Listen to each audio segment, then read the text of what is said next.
Hi guys! Yun, masaya po ang araw natin ngayon guys kasi syempre nakapasa po tayo sa ating hinahangad na Korean citizenship. Kaya yun, maganda po ang araw po ngayon. Sana po next time kayo na naman po ang magsasabi na yes, nakapasa ako. Thank you God. Kaya yun. Sa mga ano pala guys, sa mga nagtatanong sa akin kung ano-ano po yung mga requirements ko na pinasa nung nag-apply po ako. Hindi ko na po siya guys, maalala lahat kasi medyo matagal na po kasi 5 months ago na po siya na nakalipas. Kaya sa maalala ko lang po siya guys. Pero mas mabuti po bumisita po kayo sa kanilang website na highkorea.go.kr. Yun, ipahanap niyo po doon sa mga asawa ninyo. Makikita po doon yung requirements ng pag-a-apply ng Korean citizenship. Kaya ito guys, bigyan ko lang po kayo ng ng idea yung sa akin. Hindi po ito lahat ulitin ko po, hindi po ito lahat na requirements, sa naalala ko lang po. Ayun guys, unang-una po, magbabayad po tayo doon ng Samship Manon or 301 para po yun sa guys, government revenue stamp. Sa stamp daw po yun yung Samship Manon. Tapos pangalawa, syempre yung sinasabi po nila guys na show money. Yun, kailangan po talaga yung show money nasa 30M na amount. Tapos sa atin dito, syempre yung passport natin, meron naman tayong passport, yun i-xerox copy nyo po yun. At saka yung ilin card po guys na hawak natin ngayon, yun i-recopy. Tapos yung picture po ng passport size, isang piraso lang po yung kailangan doon. Ayun, isa din po yan. Tapos doon sa Pilipinas, kailangan nyo pong magpakuha ng tawag niyan, NBI with apostel. Yun guys, NBI with apostel.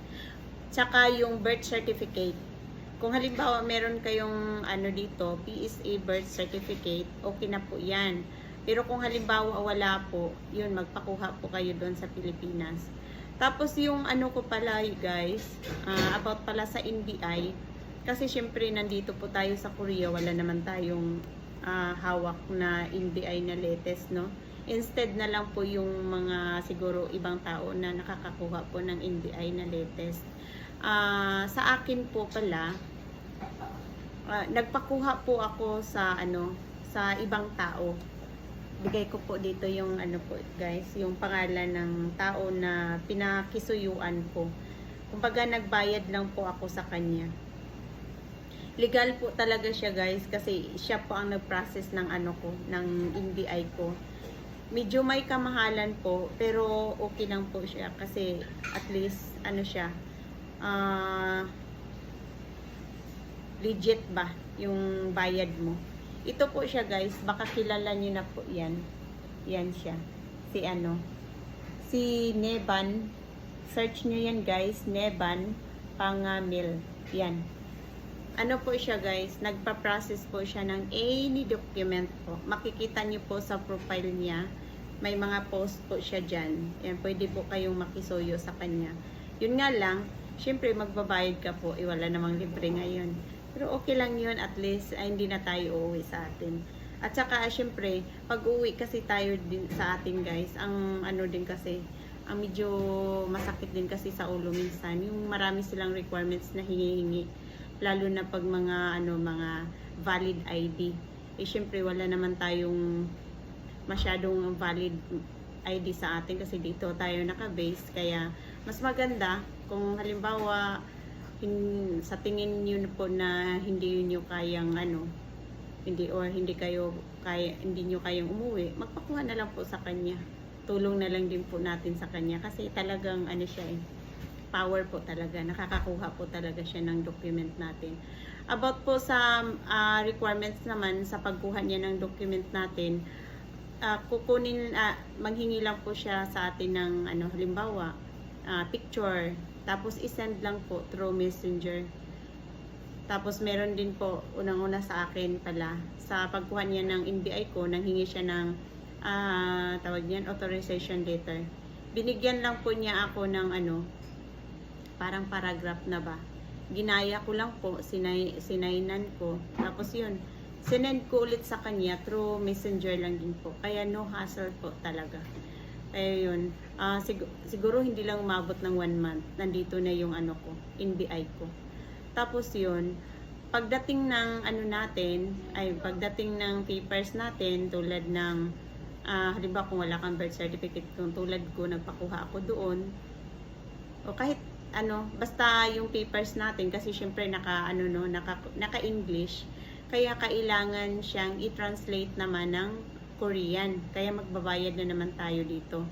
Sa akin, ang pinatranslate ng asawa ko is yung NBI ko at saka yung birth certificate. Yun lang ata. Marriage certificate po pala guys, kailangan sa atin na papers. Marriage certificate natin. Yun, marriage certificate, birth certificate, at saka NBI apostle. Pinatranslate po yun ng Korean language. Ang binayaran na naman po namin doon is shipmanon 100,000 won. Yun. Nagbayad na naman po tayo. Tapos, sa asawa naman po natin, ang kailangan po ng papers niya is ito po guys. Basahin ko na lang. Tsaka, pasensya na kayo sa sa pronunciation kasi hindi naman talaga ako magaling sa sa Korean. Ito po guys sa kanya, sa asawa natin. Kibun Jung Myung-so.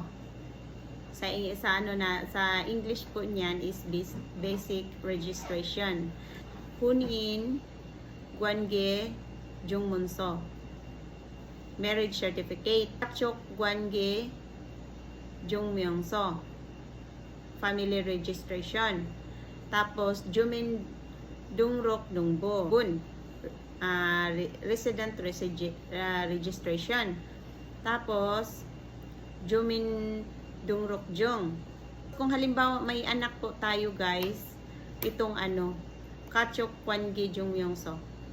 Kailangan din po kumuha tayo na naka-indicate po yung na may anak ka, pangalan ng anak natin. Tapos yun, pag mabuo na po yun, nandun na po lahat ng papers natin, isa-submit po natin sa Suwon Immigration or any immigration kung saan po kayo na belong. Sa akin po, sa Suwon Immigration. Nasa po siya guys, hindi ako masyadong sure, pero parang nasa second floor. Nasa second floor po siya. I-submit mo natin doon, tapos may mag-check doon, titingnan nila yung papers natin kung kumpleto ba. Uulitin ko po, itong sinasabi ko po dito is based lang sa naalala ko.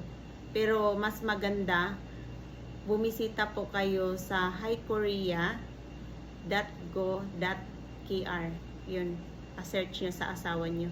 Tapos yun, pagdating namin doon, tiningnan po yung mga papers ko. Tapos, ang nakita po nila sa papers ko guys, may tumalon po sa akin na papers. Yung, birth certificate. Kasi yung copy ng birth certificate ko po is siya, makapal. Yung ink niya medyo makapal, kaya kung babasahin mo siya, hindi mo siya masyadong maintindihan. Mahirap po siyang basahin kasi maano po yung ink niya, makapal. Kaya hiningian po kami ulit ng birth certificate ko. Tapos yun, nagpakuha po ako sa mama ko. Kinuhaan po niya ako ng 2, panigurado talaga. Sigurista din yung mama ko, 2 ang kinuha niya sa ko, birth certificate ko. Birth certificate. Ayan, nabubulol talaga ako.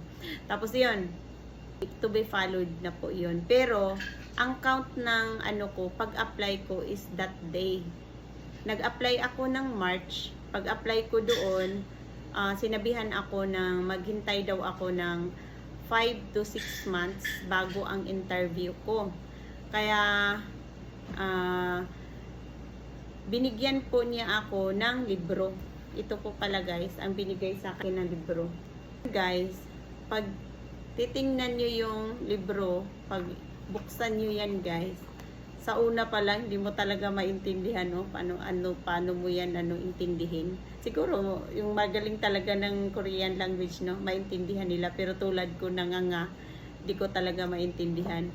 Tapos yun, lalo na pagbubuksan mo ito. Comics po yung, style niya. Ayan. Comics yung style ng, niya, ng libro niya. Kaya, nakakatamad talaga pag ganun guys, oh. Parang mamaya na lang, mamaya na ako. Laging mamaya yan. Hindi ko masyadong tinitingnan kasi nai-stress ako pag makita ko siya. Tapos yun, bali, yan yung pinadala sa akin. Tapos, na-follow up, naipasa ko po yung hiningi nila na birth certificate na bago pagka na next month. Pero wala na yun. Okay na yun. Okay na yung papel ko na yun. Kaya yun, siguro after ng after 4 months, bali ngayon August, 'di ba ngayon? Noong July, after 4 months, 'di ba nag-apply ako ng March, April, May, June, July. 4 na buwan na paghihintay ko, nag-text yung sa akin, yung Korean Immigration.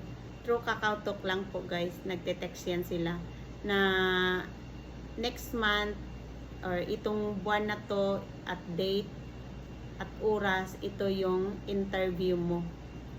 Kaya yun na talaga. Sunog kilay na talaga yun guys pagka ganun. Para madagdagan pa yung kaalaman ninyo o talagang intact na mga requirements, bumisita na lang po kayo doon sa ito lang din pala ang kinalalabasan guys, sa www.highkorea.go.kr. Yun, magbigay talaga sila ng kumpletong requirements dito guys kaysa dito sa akin. Basta yun lang yun guys ha, fighting. Sana sa susunod kayo na naman ang magsasabi na yes, pasado ako. Thank you God. Ayan guys. Bye bye.